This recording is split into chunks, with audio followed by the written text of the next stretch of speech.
మన దేశం ప్రపంచంలో అనేక అత్యాధునిక యుద్ధ విమానాలను కాదని రఫేల్ యుద్ధ విమానాలని ఎందుకు ఎంచుకుందో ఎప్పుడైనా ఆలోచించారా? ప్రత్యేకంగా రఫేల్ విమానాలని ఎంచుకోవడం వెనుక బలమైన వ్యూహాత్మక కారణాలు ఉన్నాయి. మన భౌగోళిక పరిస్థితులు, పొరుగు దేశాల నుండి పొంచి ఉన్న ముప్పులను దృష్టిలో ఉంచుకొని తీసుకున్న నిర్ణయం ఇది. అసలు దీని వెనుక వ్యూహాత్మక అంశాలు ఏంటో ఈ వీడియోలో చూద్దాం. నెంబర్ 1, ట్రూ ఫ్రంట్ వార్ అంటే యుద్ధ సన్నద్ధత. భారత్కు అటు పాకిస్తాన్, ఇటు చైనా రెండు వైపుల నుండి ముప్పు పొంచి ఉంది. చైనా సరిహద్దుల్లో హిమాలయాలు వంటి ఎత్తైన ప్రాంతాల్లో విమానాలు టేకాఫ్ అవ్వడం చాలా కష్టం. కానీ రఫేల్ ఇంజన్లు పల్చటి గాలి ఉన్న ఎత్తైన ప్రదేశాల్లో కూడా పూర్తి ఆయుధ భారంతో సులభంగా టేకాఫ్ అవ్వగలవు. పాకిస్తాన్ సరిహద్దుల్లో గతంలో బాలాకోట్ దాడుల సమయంలో మనం కొంత ఇబ్బంది పడ్డామన్నది వాస్తవం. దీంతో శత్రువుల విమానాలను గగనతలంలోకి రాకుండా అడ్డుకోవడంలో రఫేల్ వంటి లాంగ్ రేంజ్ మిసైల్స్ ఉన్న యుద్ధ విమానాల అవసరం భారత్కు తెలిసి వచ్చింది. నెంబర్ 2, శత్రువు కంటే ముందే చూడటం, ముందే కొట్టడం. యుద్ధంలో ఎవరు గెలుస్తారనేది ఎవరు మొదట శత్రువును గుర్తించి దాడి చేస్తారనే దానిపై ఆధారపడి ఉంటుంది. రఫేల్ ఆయుధ వ్యవస్థలోని మీటియోర్ క్షిపణి అత్యంత శక్తివంతమైనది. శత్రు విమానాలను మన రాడార్లో కనపడక ముందే 150 కిలోమీటర్ల దూరంలో ఉండగానే వాటిని కూల్చేయగలదు.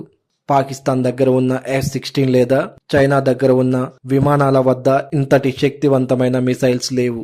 Number 3, beyond visual range. కంటికి కనిపించని దూరంలో ఉన్న లక్ష్యాలను కూడా రఫేల్ అత్యంత ఖచ్చితత్వంతో ఛేదించగలదు. Number 3, omni role. సాధారణంగా ఒక విమానం బాంబులు వేయడానికి వెళ్తే దానికి రక్షణగా మరో విమానం వెళ్ళాలి. కానీ రఫేల్ అలా కాదు. అది ఒకే సమయంలో భూమిపై ఉన్న శత్రువులను బాంబులతో కొట్టగలదు, గాలిలో వస్తున్న శత్రు విమానాలను పేల్చేయగలదు. అంతేకాదు, ఎలక్ట్రానిక్ వార్ఫేర్ ద్వారా శత్రువుల సిగ్నల్స్ ను జామ్ చేసి ఏకకాలంలో చావు దెబ్బ కొట్టగలదు. ఇక నెంబర్ 4, అణుసామర్థ్యం. రఫేల్ కేవలం సాధారణ బాంబులనే కాకుండా అవసరమైతే అణు క్షిపణులను కూడా మోసుకెళ్లగలదు. ఇది మన దేశ వ్యూహాత్మక రక్షణ వ్యవస్థలో కీలక భాగం. Number 4, make in India transfer technology. ఈ 114 విమానాల ఒప్పందంలో కీలకమైన అంశం టెక్నాలజీ ట్రాన్స్ఫర్. మిగతా దేశాల నుంచి విమానాలను కొనుగోలు చేస్తే టెక్నాలజీ ట్రాన్స్ఫర్ కు ఒప్పుకోవు. కానీ రఫేల్ విషయంలో ఆ ఇబ్బంది తీరింది.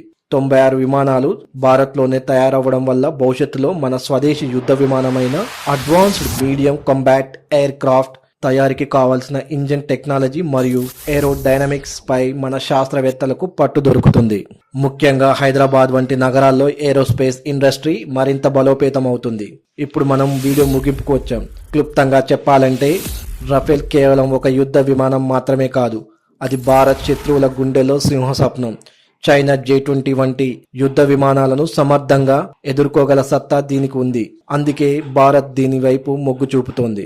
ఈ డీల్ పై మీరేమనుకుంటున్నారో కింద కామెంట్ సెక్షన్ లో తెలియజేయండి. వీడియో నచ్చితే లైక్ కొట్టండి, సబ్స్క్రైబ్ చేయండి. జై హింద్.